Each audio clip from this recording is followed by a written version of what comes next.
Muito boa tarde,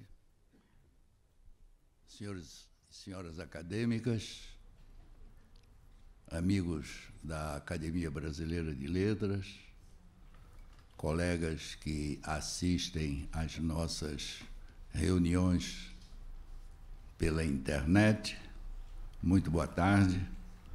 Vamos hoje encerrar o ciclo sob o título A Academia e a Língua Portuguesa, com a palestra, a última palestra encerrando o grupo de 3, do professor Cavalieri, conhecido de todos nós pela sua atividade universitária e também pelos livros e artigos publicados em revistas da especialidade. Mas antes, gostaria de dar notícia do próximo ciclo, que vai começar no dia 1º de dezembro, terça-feira, às 17h30, com o título Memória Reverenciada, a coordenação do acadêmico Alberto Venâncio Filho e o conferencista para a palestra, o nosso querido acadêmico Alberto Venâncio Filho, que falará sobre um acadêmico de transição, Sousa Bandeira. Como disse o professor Cavalieri, Ricardo Cavalieri, é muito conhecido, mas há um protocolo da academia no sentido de fazer uma pequena alusão ao seu currículo. E vou ler o currículo brevíssimo, preparado pelo querido conferencista. Ricardo Cavalieri é professor associado da Universidade Federal Fluminense, onde atua nos cursos de graduação e de pós-graduação em letras. Possui o título de doutor em língua portuguesa pela Universidade Federal do Rio de Janeiro e cumpriu estágio de pós-doutorado em História da Gramática no Brasil, na Universidade do Estado do Rio de Janeiro. É membro da Academia Brasileira de Filologia, conselheiro do Real Gabinete Português de Leitura, que lhe conferiu o título de Grande Benemérito, e conselheiro do Liceu Literário Português. Atualmente é editor de revistas da revista Confluência, coordenador do Grupo de Trabalho de Historiografia da Linguística Brasileira da ANPOL e membro de várias associações científicas vinculadas aos estudos linguísticos. Tem experiência na área de letras e linguística, com ênfase na descrição do português e na historiografia dos estudos linguísticos brasileiros. Dentre suas obras, destacam-se A Gramática no Brasil, Ideias, Percursos e Parâmetros, numa edição de 2014, que recebeu o prêmio Celso Cunha da União Brasileira de Escritores, Fonologia e Morfologia nas Gramáticas Científicas Brasileiras, publicado em 2000, e Pontos Essenciais em Fonética e Fonologia, de 2005. E, para concluir esta pequena relação de obras entre livros e artigos, e palavras denotativas e termos afins, uma visão argumentativa, publicada em 2009. De modo que, com a palavra, o nosso conferencista de hoje, que falará sobre um tema que é sempre atual. falando a favor ou contra, mas sempre atual. Intitulada a palestra, afinal, que é gramática tradicional? Com a palavra, portanto, o nosso conferencista. Obrigado. Boa tarde, prezadas acadêmicas, acadêmicos presentes, prezados amigos, colegas, alunos presentes. É com grande prazer que eu, mais uma vez, estou aqui na Academia Brasileira de Letras para participar de um ciclo sobre a língua portuguesa e agradeço a gentileza do convite que me foi feito pela Academia na pessoa do acadêmico Evanildo Bechara. O meu texto trata de um tema atualmente polêmico que suscita muita discussão no meio acadêmico e, na realidade, o texto que inicia com uma pergunta retórica sempre traz a expectativa de que o seu autor vá responder a esta pergunta. Talvez, no final, cause uma certa frustração, porque a pergunta, afinal de contas, não será respondida como se espera, mas, certamente, o texto deverá contribuir para um aprofundamento da discussão sobre este tema. No conjunto dos textos que hoje se leem acerca de matéria linguística, não é incomum encontrar-se, aqui e ali, uma referência à tradição gramatical, via de regra, como um contraponto à menção que igualmente se faz aos novos rumos da linguística contemporânea. A tradição gramatical, assim, é uma entidade um tanto nebulosa, indefinida, que todos aparentemente sabem reconhecer, embora quase ninguém se ocupe de definir. Este é o motivo pelo qual gramáticos brasileiros de tão diversificado perfil, tais como Antônio da Costa Duarte, um padre maranhense do século XIX, e Carlos Henrique da Rocha Lima, um professor de língua vernácula do século XX, sejam irmanados pelo mesmo epíteto de gramáticos tradicionais. Não obstante, as bases conceituais de sua obra sejam absolutamente distintas, aquele discípulo do modelo racionalista que nos chegou pelas páginas da Gramática Filosófica de Jerônimo Soares Barbosa, este vinculado aos cânones da filologia de Friedrich Dietz, com este ou aquele contributo da teoria estruturalista. Percebe-se, pois, que o significado de tradição gramatical no corpo dessas referências generalizadas remete a um horizonte que não se define com precisão, já que serve a rigor, como observado aqui de início, como um parâmetro comparativo e opositivo ao que se faz odiernamente em matéria de descrição linguística. O objeto das palavras que se seguem é exatamente o de mergulhar um pouco mais nessa questão um tanto inquietante, de tal sorte que possamos, afinal, entender a motivação desta inclusão indistinta e inidônea de tantos textos diversificados sob o manto da gramática tradicional.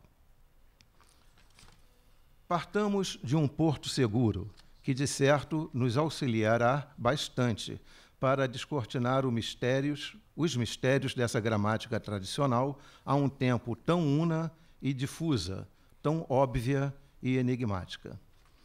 Trata-se do emprego do termo tradição na literatura linguística, cujas diretrizes apresentam pelo menos dois significados, se não antagônicos, inegavelmente distintos. Em um precioso estudo sobre modelos de investigação em historiografia linguística, Konrad Körner atenta para o fato de que, quando uma certa corrente teórica está em evidência, outras correntes, sejam mais antigas ou mais recentes, permanecem em vigor, embora em plano secundário. Em outras palavras, não é incomum que um modelo teórico que tenha dominado a linguística ao longo de um período determinado não obstante se tenha tornado menos influente a partir de um dado momento do percurso científico, logre readquirir prestígio no futuro. Este fato não induz a observação de uma mera alternância dialética no plano dos paradigmas científicos, porém, a constatação de que há uma permanente coexistência de modelos distintos numa relação de continuidades e descontinuidades. Em suas digressões, Körner refere-se às tradições linguísticas, segundo uma concepção discreta, no sentido de que se podem identificar várias tradições que confluem no processo de construção e difusão do saber sob a linguagem humana, segundo a aqui referida alternância de continuidades e descontinuidades. Temos, pois, no campo da linguística, a tradição latina, a tradição racionalista, a tradição histórico-comparativa, a tradição gerativista e tantas outras. Em outra dimensão, pode-se atribuir à expressão tradição linguística um significado que reside em plano mais abstrato, no qual encontramos ideias que se sedimentaram ao longo do tempo e, em face de sua especial aceitação no meio científico, não mais se vinculam a uma dada tradição particular, porém a uma tradição lato sensu, de cunho contínuo. Este fato é flagrante nas asserções em que a referência à tradição se faz mediante uso do advérbio referencial tradicionalmente, como ocorre nas seguintes passagens. E aqui eu leio 3 pequenas passagens em que esse advérbio é usado dentro do sentido de tradição acronológica ou contínua. Uma primeira. Mas se uma língua é um sistema, então, como parte desse sistema, we, que é o pronome em inglês, está relacionado a outras palavras, mais, obviamente, a I, you, us, e outras que são tradicionalmente denominadas pronomes. Uma outra exemplificação. A noção de gênero implica a possibilidade de identificar características formais tradicionalmente conhecidas. Ou seja, nessas 2 citações que eu faço, os autores usam o advérbio tradicionalmente, remetendo a um conceito de tradição não específico, né, na suposição de que o leitor saiba, afinal, que tradição é esta.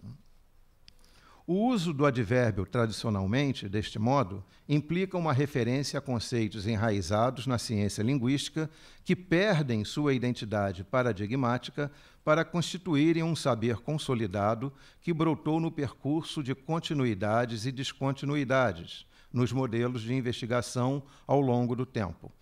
Tal fato explica por que certos conceitos linguísticos, citem-se aqui as partes do discurso, as unidades estruturais significativas, a noção de gramaticalidade, entre outros, mantêm-se válidos mesmo nos períodos em que o paradigma a que estão diretamente vinculados não está em evidência. São conquistas científicas que se inscrevem no plano dessa tradição acronológica ou contínua, uma vez que continuam válidas para além das fronteiras de seus respectivos modelos teóricos. Passemos agora a uma tentativa de definição de gramática tradicional.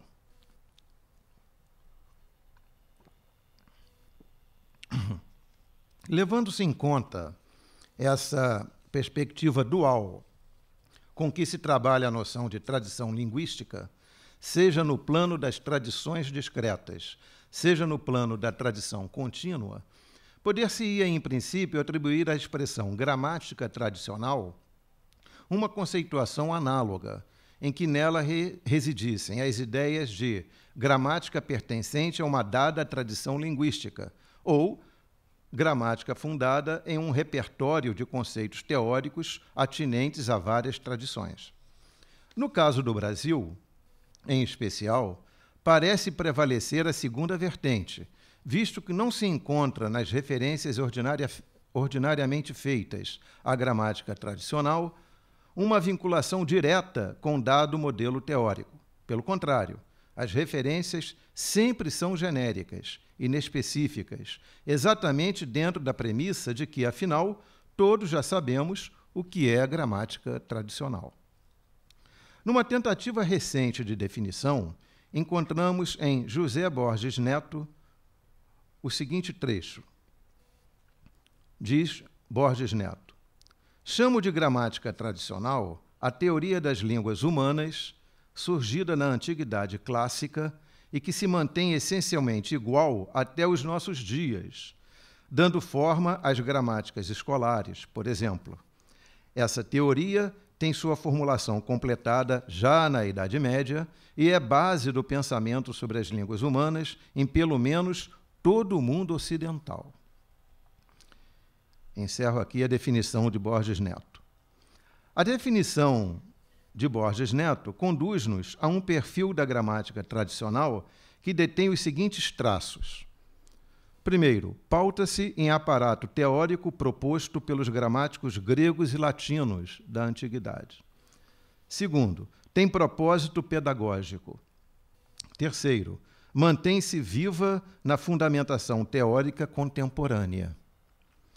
Embora não se refira claramente a propósito normativo, infere-se que o viés pedagógico referido por Borges Neto implica um necessário perfil prescritivista da gramática tradicional, fato que se corrobora na seguinte passagem de Joaquim Matoso Câmara, Júnior.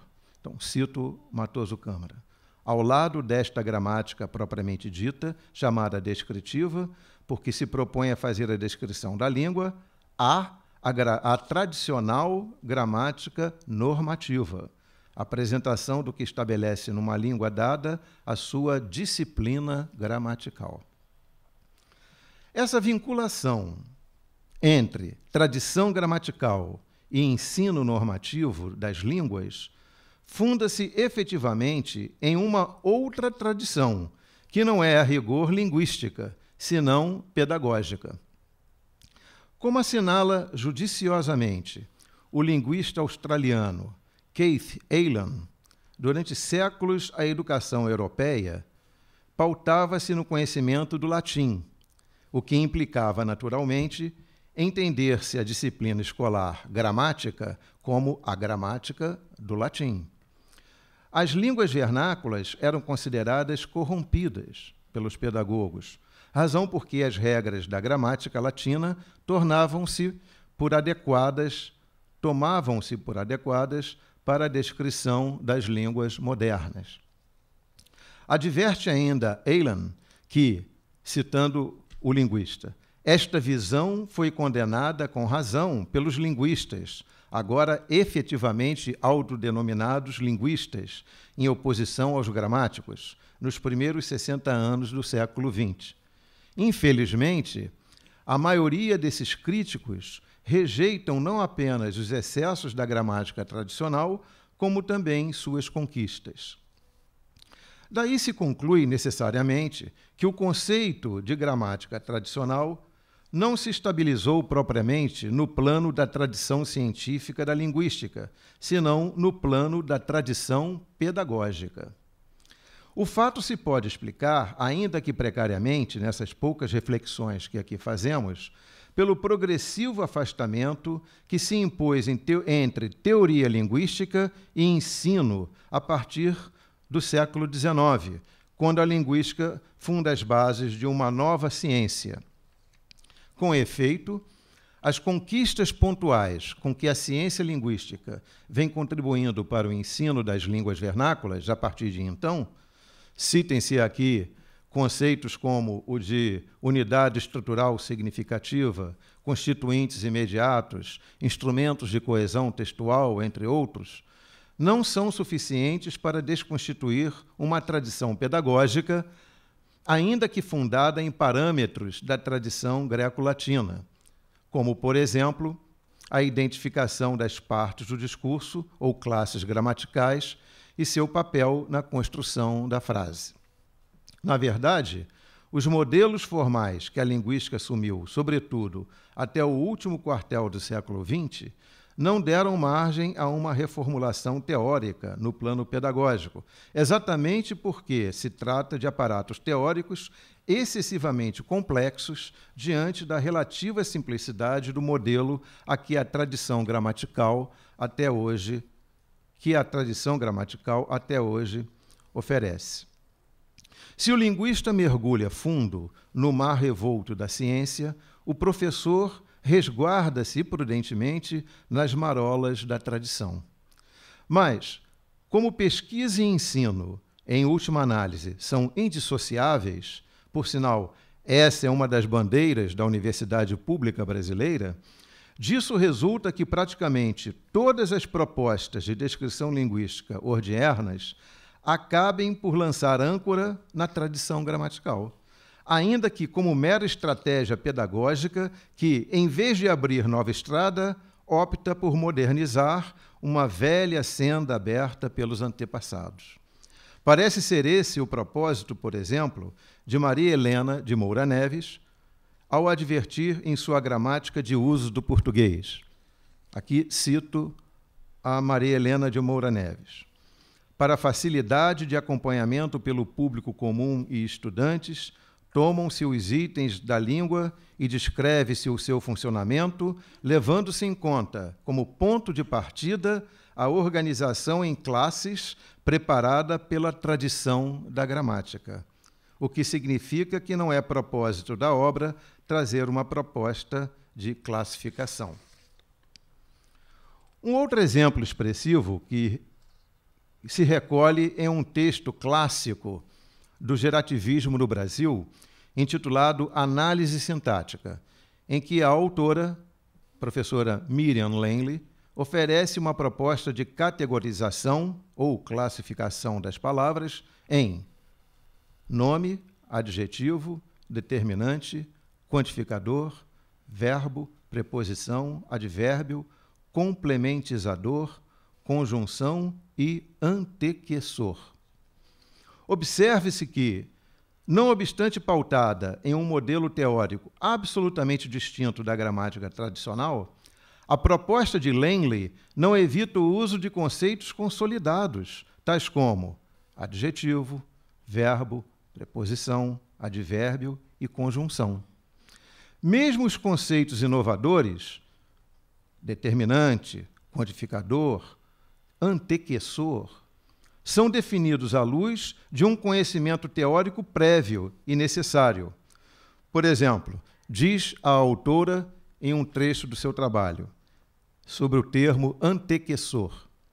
Esse termo, antequessor, nada mais é senão o rótulo novo para o velho termo pronome relativo e para a expressão inglesa WH word. Interessante notar que a crítica severa de Langley à classificação de palavras da gramática tradicional, que efetivamente terá seu fundamento, não desconstitui o fato de que, se quisermos entender a nova teoria, havemos de dominar a antiga. Isto, obviamente, se deve ao fato de que todo leitor de uma nova teoria no plano científico detém o conhecimento metalinguístico que recebeu previamente no plano pedagógico, ou seja, as bases da tradição gramatical acima referidas.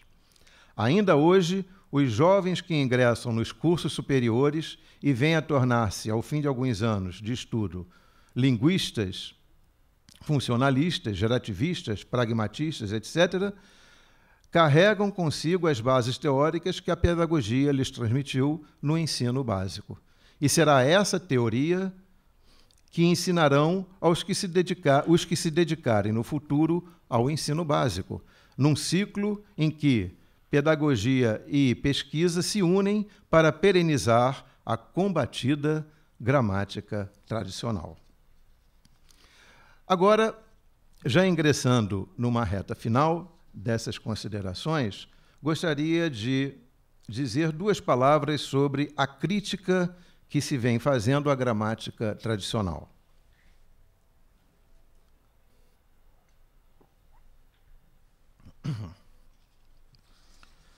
Para aprofundarmos apenas mais um pouco a análise da crítica que ordinariamente se faz a gramática tradicional no Brasil, partamos de uma opinião oferecida pelo conceituado linguista Ataliba de Castilho, em sua Nova Gramática do Português Brasileiro.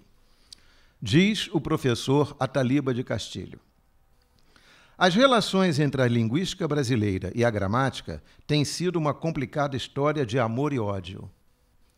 A gramática tradicional foi atacada em todos os seus flancos. Sua convicção num padrão único, mesmo num país continental como o Brasil, o curioso silêncio que cultivou a respeito da variação linguística e consequente apego à língua literária escrita no período clássico, como se padrão linguístico fosse igual à língua literária, e como se depois do século XIX a literatura tivesse entrado em irremediável decadência, seu gosto por misturar argumentos estruturais aos semânticos e aos discursivos, seu desgosto pelo debate das questões que expõe e consequente afastamento do modo problematizador de fazer gramática de um Jerônimo Soares Barbosa, por exemplo.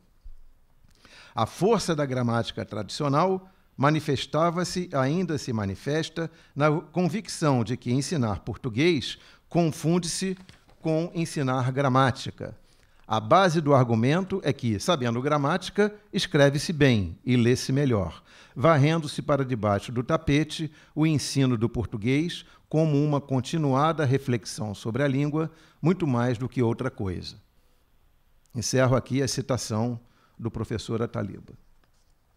A longa citação justifica-se pela riqueza de comentários que proporciona, já que há, de certo, nessas linhas de Castilho, uma série de equívocos, seja de caráter historiográfico, seja de cunho conceitual, acerca do que se deve entender por gramática tradicional.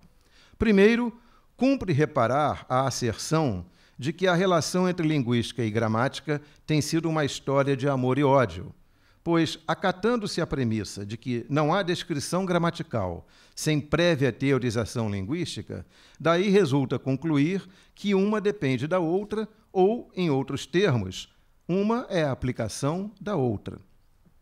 Se admitirmos, com Antoine Meillet, que cada época tem a gramática de sua filosofia, entenda-se aqui filosofia como teorização, também haveremos de admitir que sempre houve e haverá uma linguística como pano de fundo para o surgimento de uma gramática.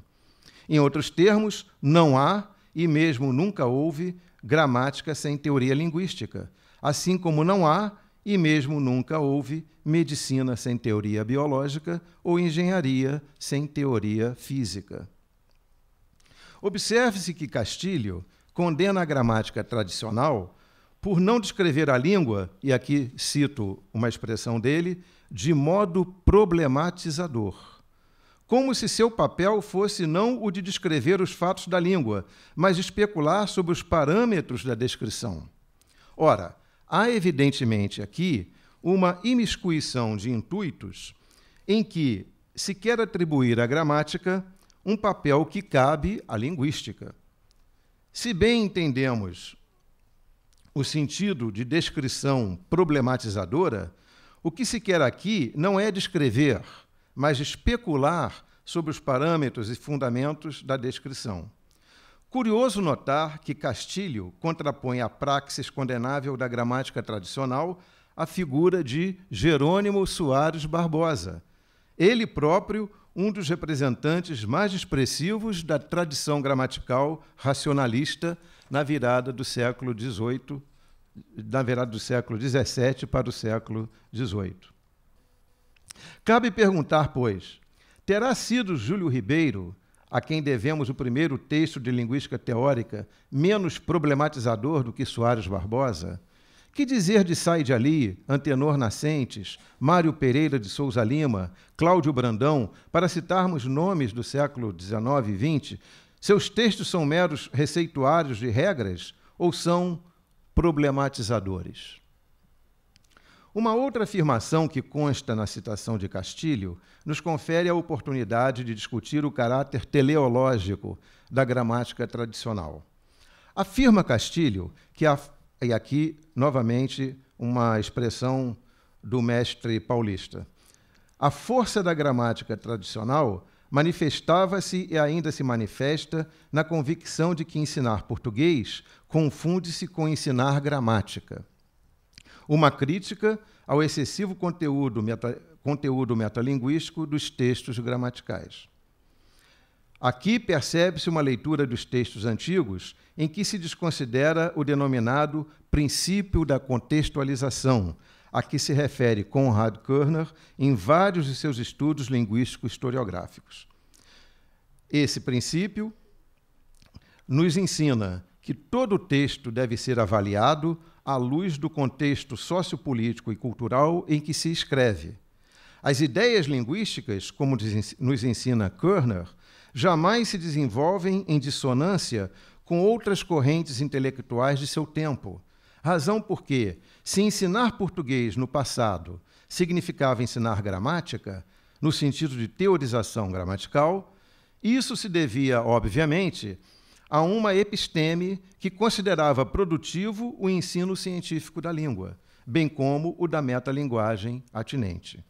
Hoje, de certo, já não se pensa assim, mas nem por isso podemos condenar os antigos gramáticos por terem cometido o pecado de viver o seu próprio tempo. Ademais, a tese de que a gramática tradicional varreu para debaixo do tapete o ensino do português, como uma continuada reflexão sobre a língua, é uma injustiça que chega a causar estupefação, já que desconsidera os fatores e injunções que estavam na gênese de um compêndio gramatical escrito até pelo menos a primeira metade do século XX. Com efeito, se hoje há um mercado editorial que dá oportunidade para a publicação de textos específicos sobre descrição linguística do português, isso não acontecia em passado recente, em que a circulação de gramáticas destinava-se quase que exclusivamente para o ensino médio e elementar, sem contar com o fato de que os próprios gramáticos eram profissionais que trabalhavam nesses níveis de ensino.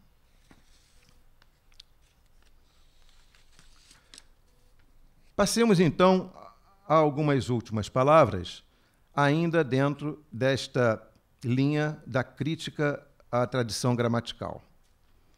Considerando que a crítica à gramática tradicional, dentro dessa diretriz iconoclasta, é reincidente, repete-se em vários textos escritos por linguistas de excelente formação, poderíamos aqui citar Círio Pocente, Mário Perini, Carlos Alberto Faraco, entre outros.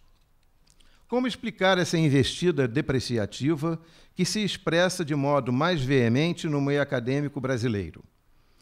Em um de seus estudos sobre a história da ciência, Thomas Kuhn defende a tese de que o pensamento convergente é tão essencial para o desenvolvimento da ciência quanto o divergente.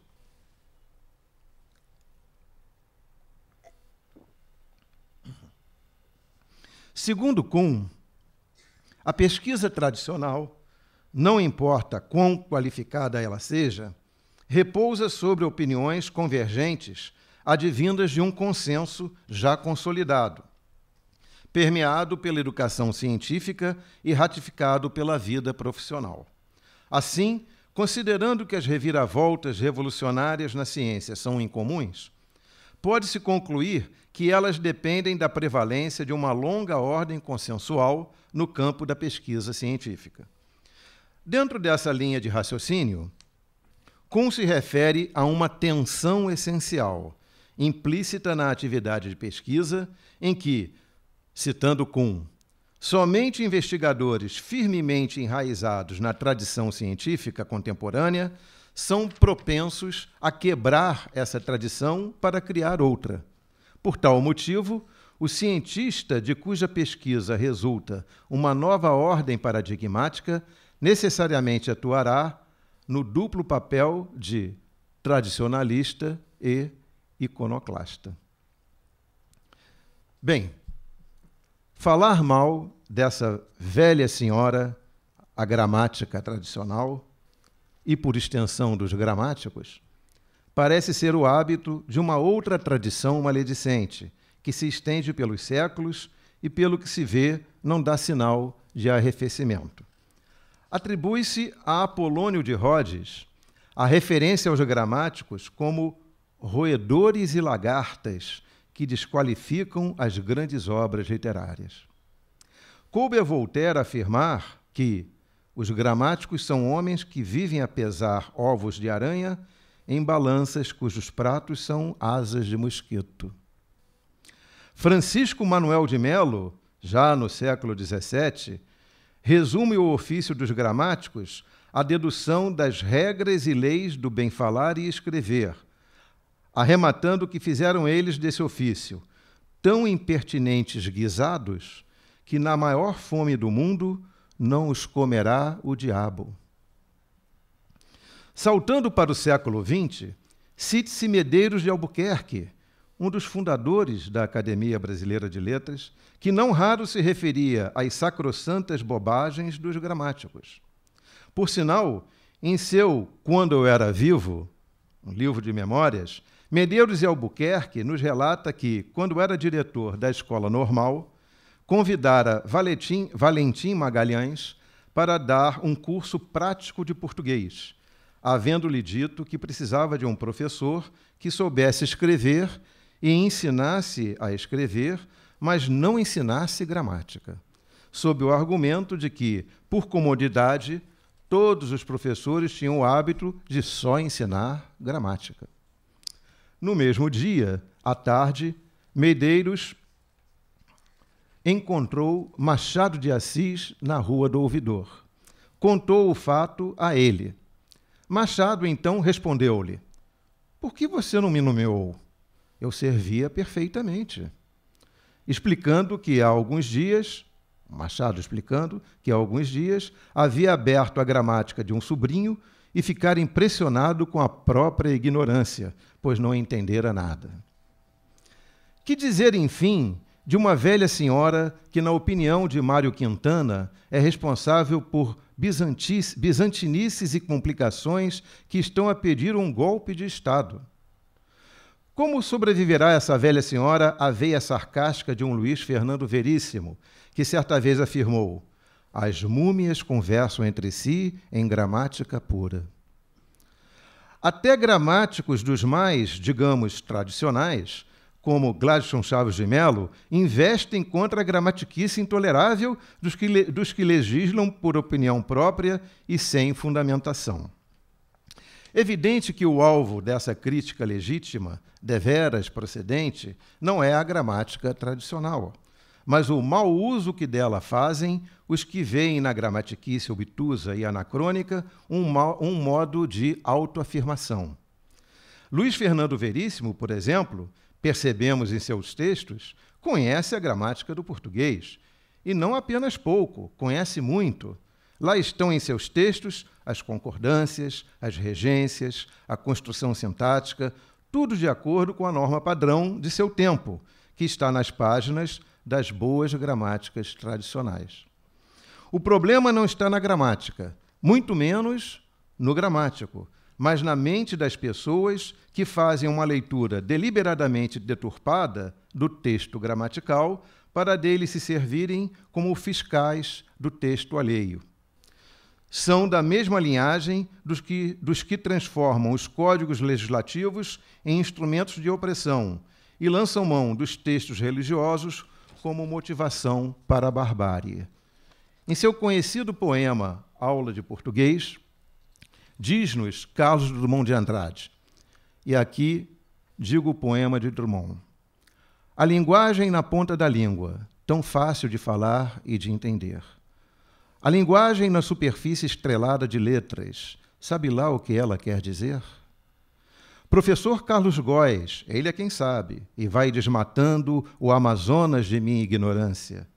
Figuras de gramática esquipáticas atropelam-me, aturdem-me, sequestram-me.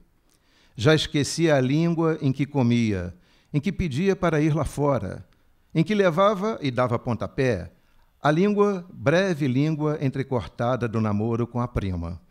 O português são dois, o outro, mistério. Drummond, como tantos outros escritores talentosos que se formaram nas aulas da gramática tradicional, enxergou a dupla dimensão da língua que falava. Percebeu, usuário e artífice, que a realidade linguística é dual, hoje diríamos plural. Percebeu, de certo, que nela comporta tanto o dê-me o cigarro do mulato sabido, quanto o me dê o cigarro do bom negro e do bom branco de que nos fala Oswaldo de Andrade. O mistério linguístico de Drummond está na coexistência pacífica dos usos linguísticos, sem preconceitos pelo avesso. Obrigado.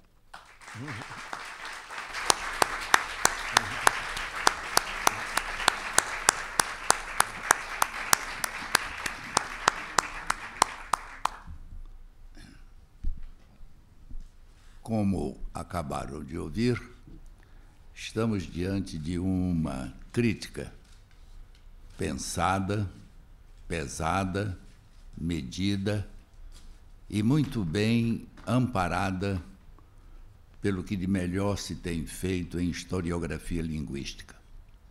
Uma das características do nosso querido conferencista é o seu amor pela historiografia linguística. Aliás, este era o título primeiro que ele nos havia proposto, não é?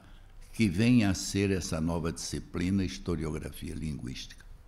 Então, ele mostrou um fato importantíssimo que põe em devido termo a crítica que se faz à gramática tradicional. É que cada momento tem a sua gramática, como disse muito bem Antoine Meillet. Cada gramática, não é? Cada tempo tem a sua gramática. E o professor Cavalieri nos mostrou que, com os subsídios da historiografia linguística, nós podemos realmente separar o joio do trigo, de modo que ele, com muita consciência e com muita ciência, soube tratar do seu tema, soube, como os colegas que precederam, soube também trazer para o seio da academia essa nova visão, porque a academia não pretende ensinar gramática. A academia, no seu estatuto, no primeiro artigo do estatuto, diz que pretende o cultivo da língua e da literatura nacional. Não pretende fazer gramática. A Academia Brasileira de Letras não é uma academia da língua, como é, por exemplo, a Academia Espanhola, a quem cabe escrever, desde a sua fundação no século XVIII, uma gramática do espanhol. Isso não significa que a gramática da academia tenha outras gramáticas, até de acadêmicos, como, por exemplo, gramáticos mais recentes que escreveram gramáticas do espanhol, não é? Mostrando que nem sempre eles seguem os parâmetros dos primeiros gramáticos da Real Academia. De modo que ficamos a dever ao professor Cavalieri esta lição de prudência, essa lição de ciência pura, de que pode haver a crítica, e é natural. Eu tenho aqui um texto de um dos linguistas mais recentes do espanhol, o Inácio Bosque, que, num seu livro recente, ele diz o seguinte: fala-se mal da gramática tradicional, mas todos nós devemos começar por aí, porque a gramática tradicional traz do passado erros e verdades. O que nós devemos fazer-lhe é colocá-la no bom trilho da ciência. É o que o professor Cavalieri nos procurou mostrar quando fez esta bela alocução, que será publicada com toda certeza na revista da Academia, como as demais conferências deste ciclo, não é? Mostrando o papel dos escritores. Citou muito bem o caso do nosso querido, não é, escritor que sabia fazer a diferença entre ciência e arte, porque a gramática está nisso que está aí, não é? Uma coisa é conhecer a mecânica do carro, outra coisa é saber dirigi-lo para que os desastres não se amontoem como tem acontecido nas estradas brasileiras. De modo que o professor Cavalieri nos deixa esta lição para reflexão dos novos e para contentamento dos velhos que escrevem gramática neste país. Muito obrigado.